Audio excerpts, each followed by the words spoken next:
وكفى بالله حسيبا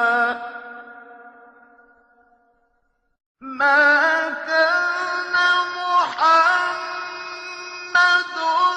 أبا أحد من رجالكم ولكن رسول الله وخاتم النبيين وكان الله بكل شيء عليما.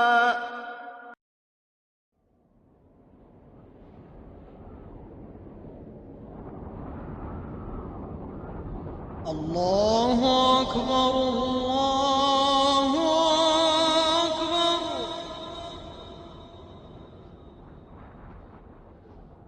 Egypt, the home of outstanding Quran recitation and the preservation of the Quranic sciences of Tajweed, Tartil, and Tahfiz.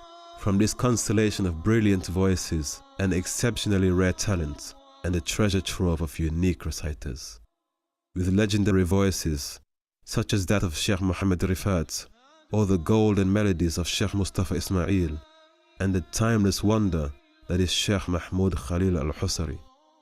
Egypt was also the home and birthplace of the renowned Sheikh and Qari, Muhammad Siddiq al-Minshawi.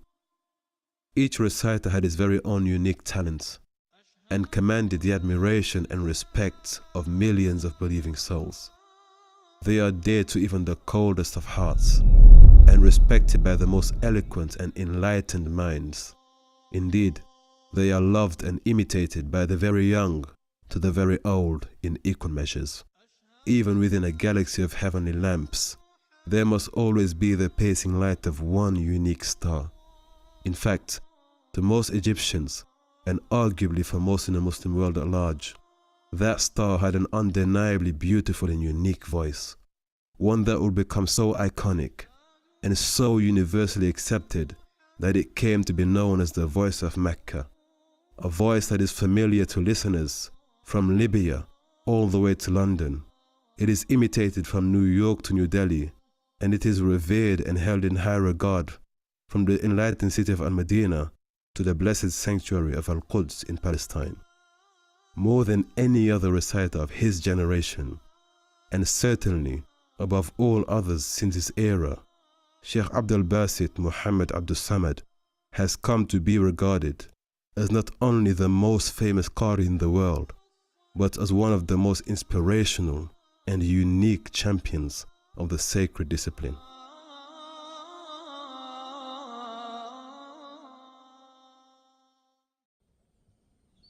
Qari Abdul Basit Muhammad Abdul Samad was born in 1927. He came from a scholarly family who resided in the small village of Armand, which is situated near the eternal spring that is commonly known as the River Nile. His father was of Kurdish descent, and his mother was an Egyptian Arab. Even during his tender childhood years, the great Qari had an intense love and an intense attachment to the Holy Quran. As he later recalls, he would travel over 3 kilometers daily in order to get to a neighboring village where he could sit in a local coffee house and concentrate deeply as he listened to the radio. He would listen when they began the day's broadcast of the Quran recitation that was being read by some of the greatest and most celebrated Quran reciters of the day. He would be enthusiastic and inspired as he absorbed the melodious, rich and rhythmic recitation of Sheikh Muhammad Rifat, with the hope and ambition of one day following in his hero's footsteps. But the elder brothers of the young Abdul Basit had by now already expressed their fervent desire to pursue studies in the scholarly tradition of their forefathers at the prestigious University of Al-Azhar in Egypt. But unlike his elder brothers, the young Abdul Basit would express his desire to memorize the entire Quran by heart and to one day achieve his dream of becoming a Qari, a devoted disciple and dedicated reciter of the Holy Quran. أنا طبعا يعني كنت محب للقرآن جدا. The young Abdul Basit had his father's full approval and support. In actual fact, it was under his father's caring and loving presence that the 10-year-old came to memorize the entire Quran by heart, word for word, from cover to cover. وحفظت القرآن وأنا في سن 10 سنين تقريبا. The following year, his father took him to the village of Asfoon, where he enrolled him into a Quranic school, in which the young Abdul Basit excelled and eventually received certification upon having mastered the 7 recitations, and a short while later he also mastered the 10 authoritative recitations of the Holy Quran, under the expert tutelage of his mentor, Sheikh Muhammad Salim. بعد ما فرغ الشيخ عبد الباسط واخذ الشهاده شهاده القراءات ال7 او القراءات ال10، اصبح الشيخ عبد الباسط في صعيد مصر كلها على مستوى محافظه جنة في البدايه تعرف من هو الشيخ عبد الباسط عبد الصمد. It was not long after this that his teacher would permit his young protege to accompany him. He would go with him whenever he attended religious ceremonies and gatherings in which the Holy Quran would be rehearsed publicly. Yet despite his tender age and his lack of experience, at the early age of 14, Sheikh Abdul Basit was encouraged by his mentor to participate in these public rehearsals. It was in these early days that the unusual talent and unique gift of Qari Abdul Basit began to be noticed.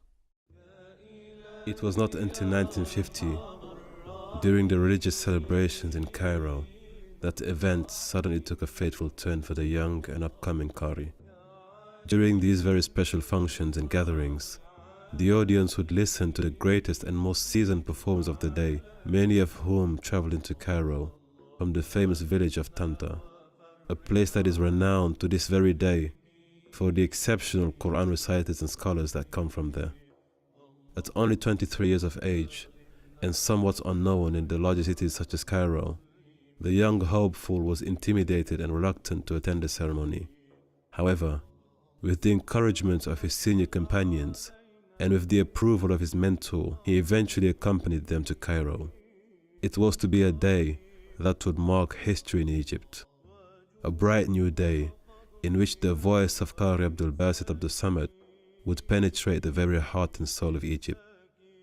Qari Abdul Basit Abdul Samad was mostly anxious and relatively discreet in the overwhelming presence of senior practitioners and authoritative personalities that were present at the gathering. The Imam of Lady Zainab's Masjid, Sheikh Ali Subay, had noticed the presence of this young man, sitting among some of the greatest reciters and most famous memorizers of the glorious Quran. Yet somehow, unsuspectedly, the young Qari would be summoned to recite for a duration of only 10 minutes, as a short opening rehearsal while the audience is warmed up for the main performance to commence. Gracefully, the young Qari began with the name of Allah and proceeded to recite some verses from the Holy Quran. أيها المستمعون الكرام، الشيخ عبد الباسط محمد عبد الصمد يتلو علينا من آيات الله البينات. أفلا ينظرون إلى الإبل كيف خلقت وإلى السماء كيف رفعت وإلى الجبال كيف نصبت وإلى الأرض كيف سطحت فذكر إنما أنت مذكر لست عليهم بمسيطر. This was to be a defining moment, a golden moment that would propel him into the center of a universe that had previously been exclusively for the senior Quran reciters and devotees of the day. But now, at only 23 years of age, Qari Abdul Basit Muhammad Abdul Samad had captivated the heart of Cairo and totally mesmerized his audiences. His 10-minute rehearsal eventually lasted for an entire hour and a half, owing to the insatiable and overwhelming request from the audience.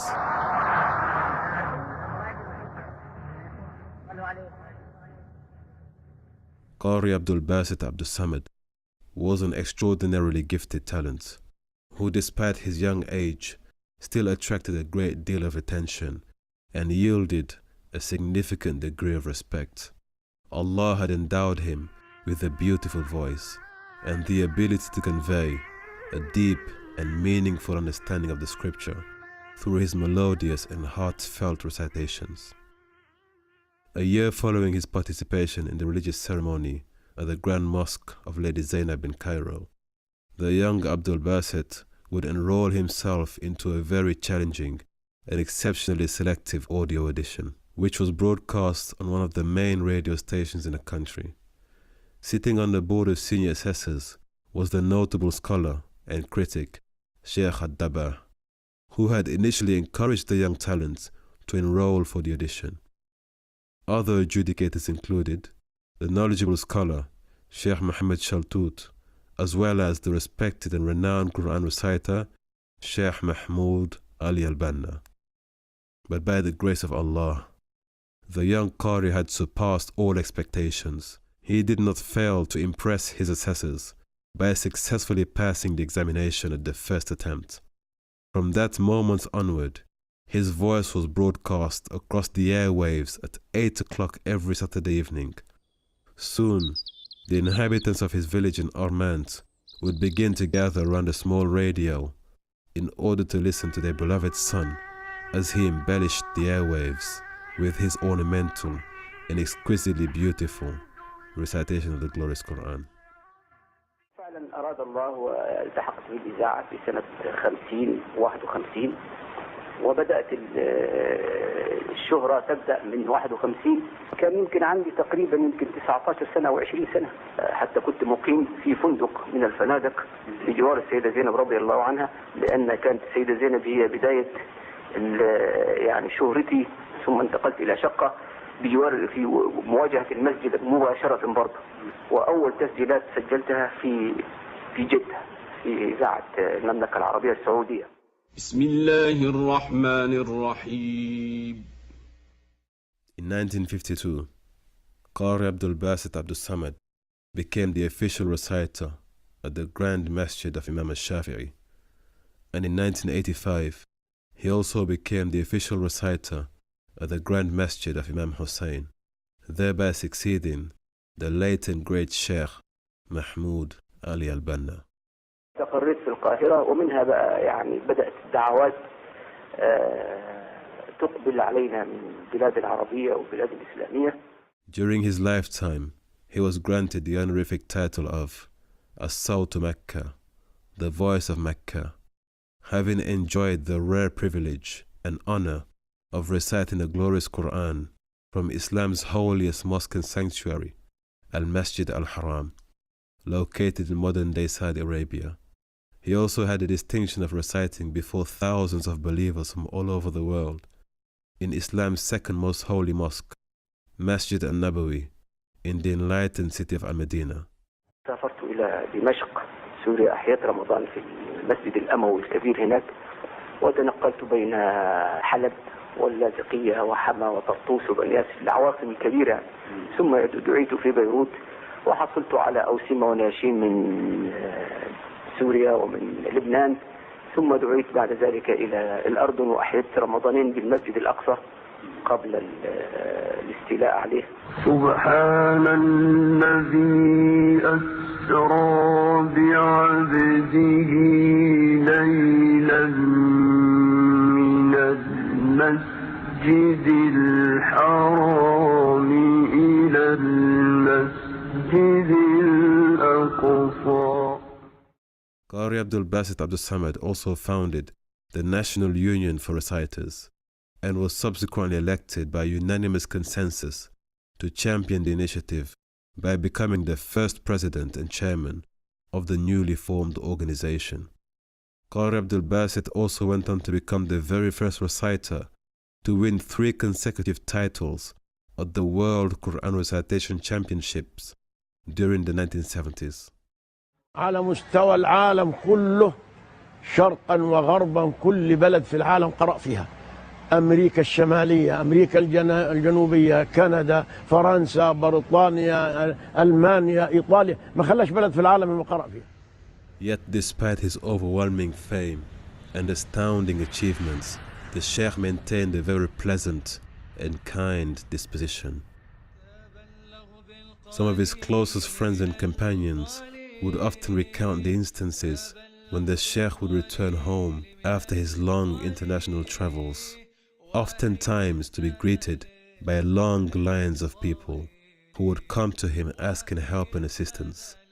Yet he would always assist them and would listen to their concerns, and he would often grant them large sums of money from his own personal earnings.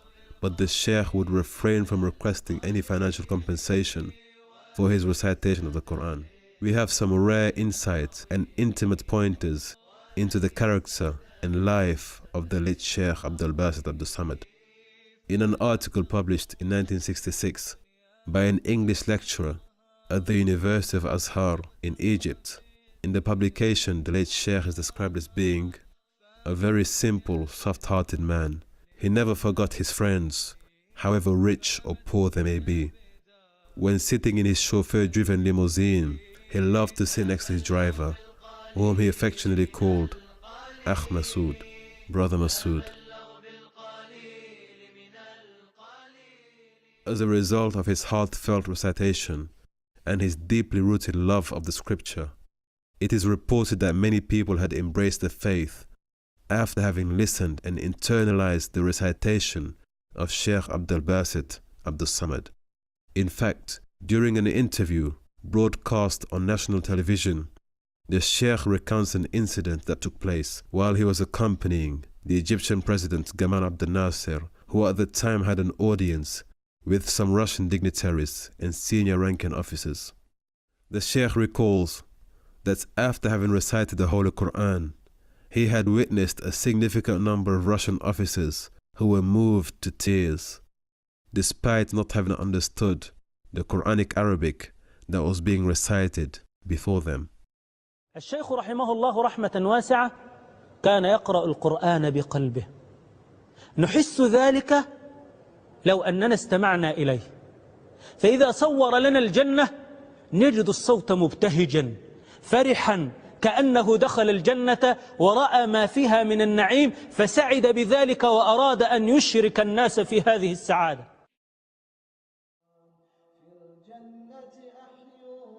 However, towards the latter part of the 20th century, the great Sheikh Abdul Basit Abdul Samad would spend his final days on this earth. He passed away on Wednesday, November the 30th, 1988, and his passing away was mourned by dignitaries, patrons of the art, ordinary men, women, and children from all walks of life across the Muslim world and beyond. Yet even after his death, his beautiful voice continues to touch the hearts and continues to penetrate the souls of his audiences.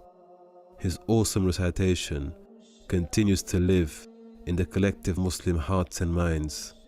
His life story is an outstanding inspiration for subsequent generations of Quran students, listeners, and reciters from across the world. By the divine grace of Allah, Qari Abdul Basit Muhammad Abdul Samad spent a vast portion of his life teaching the words of the glorious Quran and transmitting its beautiful and rhythmic verses to audiences around the world.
حياة